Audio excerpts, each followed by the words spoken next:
This talk deals with some neurophysiology topics. This is the first section in a 4-part series. The section outcomes are listed here.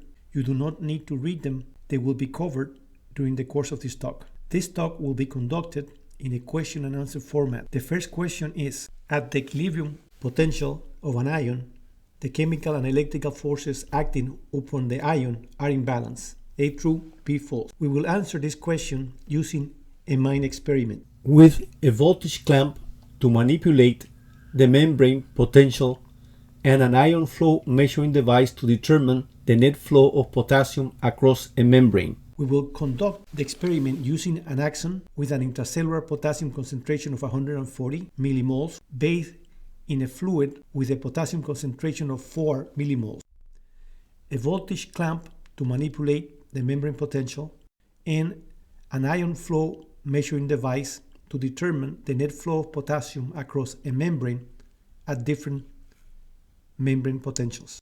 This arrangement will allow us to determine the equilibrium potential of potassium, that is the membrane potential at which there is no net flow of potassium from the intracellular to the extracellular space or vice versa. This will be done by manipulating them while keeping potassium intracellular concentration at 140 and extracellular concentration at 4. We will start by clamping the membrane potential at positive 120, as represented here. At such membrane potential, large amount of potassium would leave the cell, as represented by the thick arrow, and very little would come in, as represented by the thin arrow. Thus, the net flow of potassium is outwards.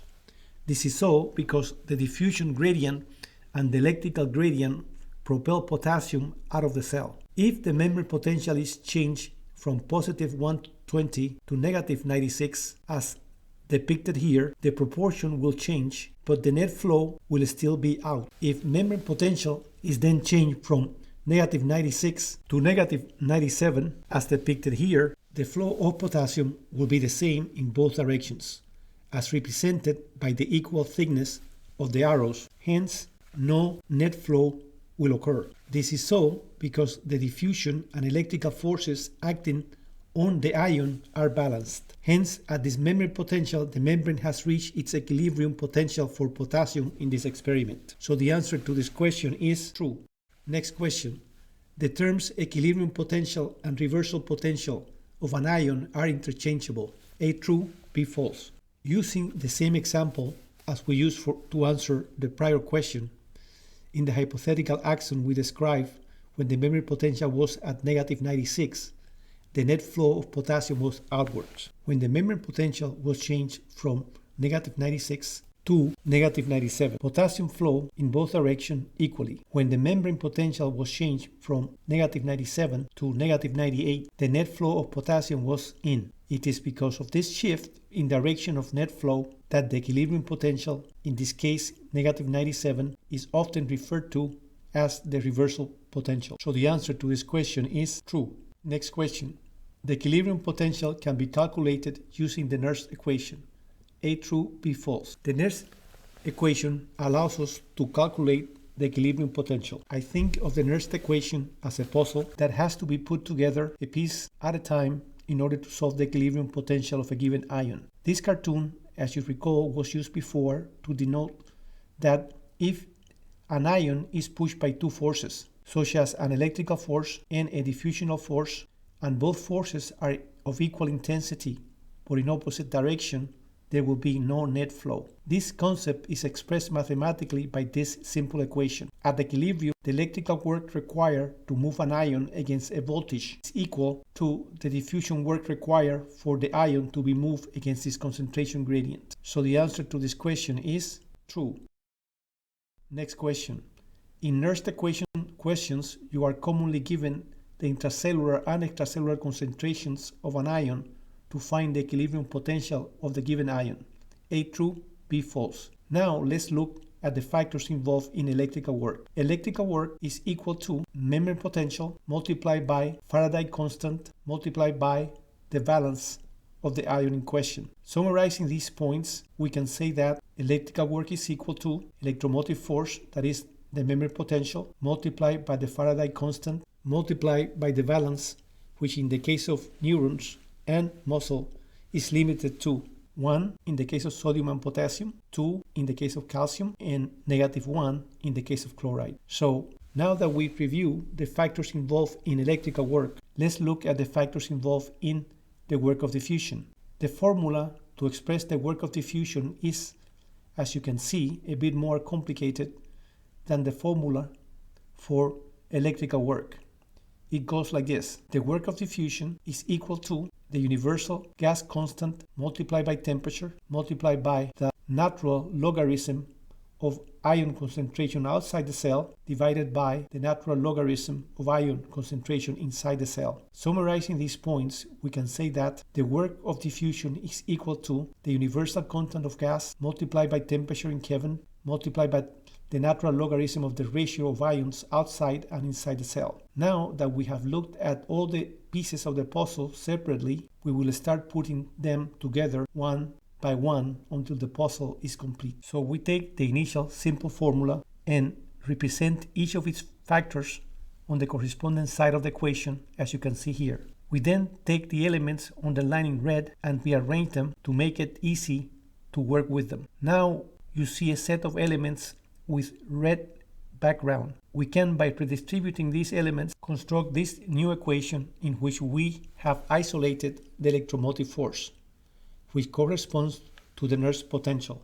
To achieve the isolation of the electromotive force, we have taken F, which stands for Faraday constant, and C, which is the valence of the ion in question, which are multiplying on this side of the equation, and move them as divisors to the other side of the equation. Now we can further simplify this formula if the temperature used to conduct the experiment is the one corresponding to the normal body temperature, that is, if the temperature used to conduct the experiment is 37 Celsius. By substituting and rearranging the elements with the red background based on standard calculations. As such, this number results from the conversion of natural logarithm to logarithm of 10 and the multiplication of the gas constant by 37 Celsius, the temperature used while conducting the experiment, and dividing the result of this multiplication by the Faraday constant. This sounds confusing, but at the time of solving equations for your exam, only 5 things are important. To memorize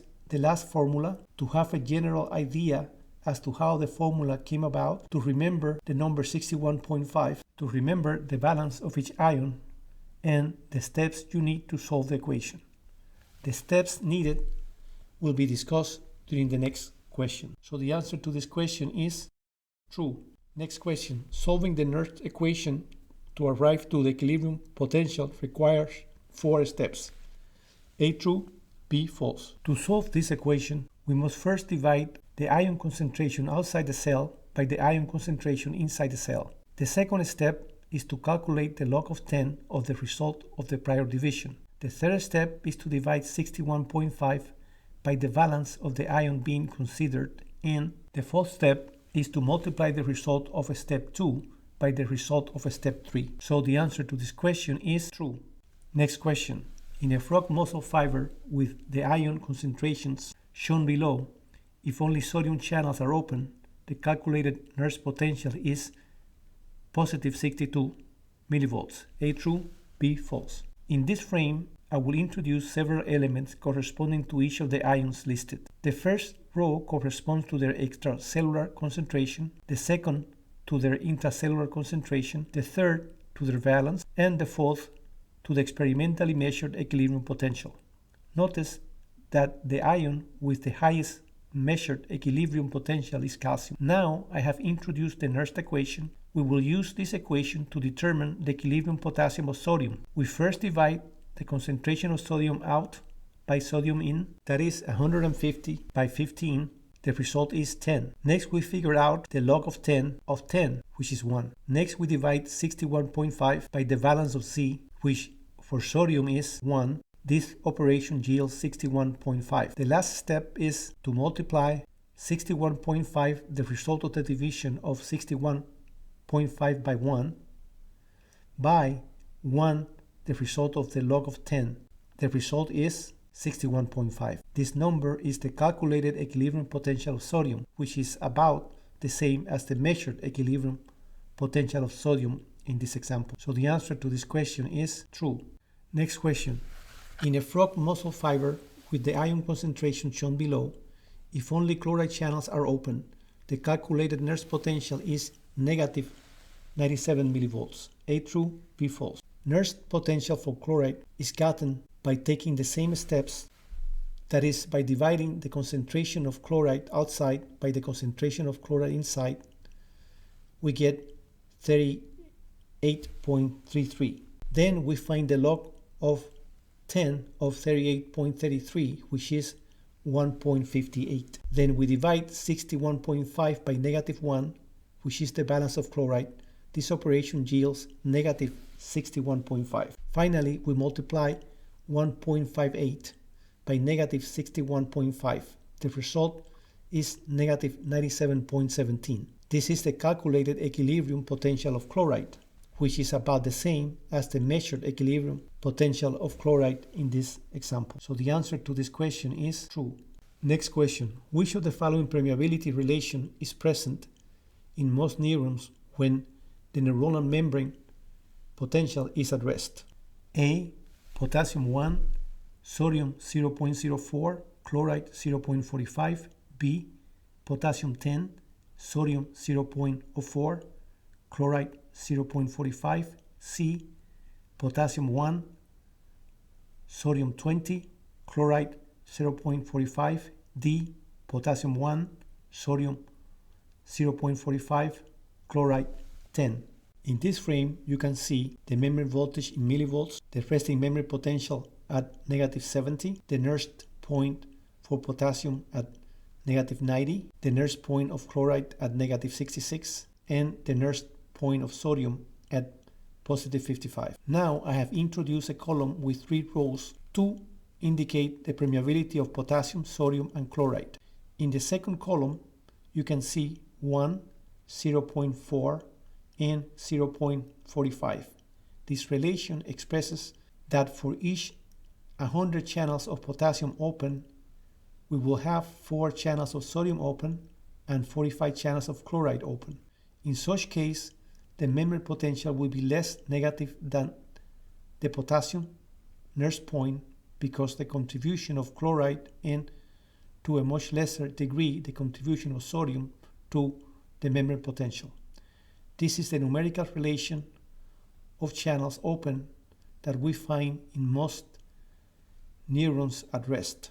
In the case that only potassium channels are open, the membrane potential will be at the Nernst point of potassium. If only sodium channels are open, the membrane potential will be at the sodium Nernst potential, that is at positive 55. If only chloride channels are open, then the membrane potential will be at the Nernst point of chloride. If the proportion of open channels is potassium 10, sodium 0.4, and chloride 0.45, the membrane potential will be almost at the Nernst point for potassium because for each 1000 potassium channels open, 40 channels of sodium will be open and 450 channels of chloride will be open. But if instead the ratio of open channel is 1 for potassium, 20 for sodium, and 0.45 for chloride, then the membrane potential will be close to the sodium Nernst potential. If the proportion of channels open is 1 for potassium, 0.04 for sodium, and 10 for chloride, then the membrane potential will be nearest to the chloride Nernst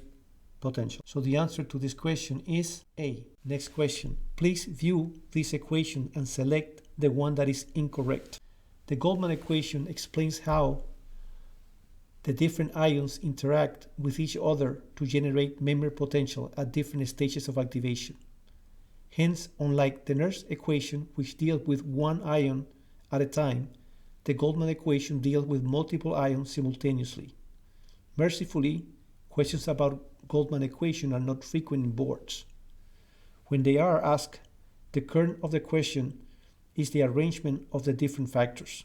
This can be easily solved by paying attention to the first number in the equation.